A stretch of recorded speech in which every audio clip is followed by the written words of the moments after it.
Ma'am vastu और engineering इनको balance कैसे करें? इन दोनों चीजों को एक साथ किसी घर के लिए हम कैसे लेके आ सकते हैं? जिस समय हम नींव रखते हैं उस समय ही हमारे को, जब हम नक्शा सबसे बहुत, इसलिए हम हमेशा कहते हैं 4 चीजें जो हम इम्पोर्टेंस है, land, structure, surrounding and internal setting.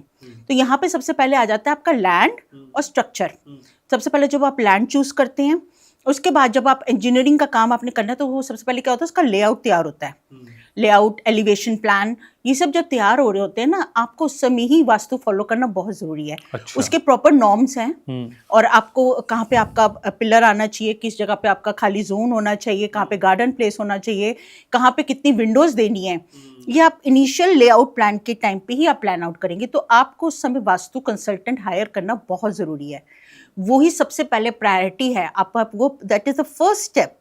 तो इसलिए आप वो अगर गलती कर गए, आप जीवन भर उसे नहीं सुधार सकते, फिर तो आप तोड़फोड़ ही करते रह जाएंगे।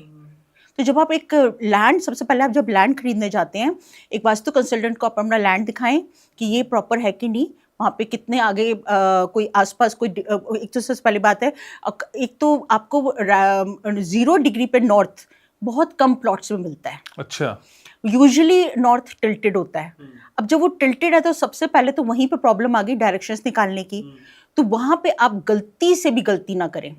हम यूजुअली देखते हैं कि वो लोग क्या करते हैं जी, क्योंकि साइड वाली जो प्रॉपर्टी थी सटी हुई है, तो हमने वहाँ स्पेस देने के लिए हमने वहाँ गार्डन दे दिया, चाहे वो वेस्ट था।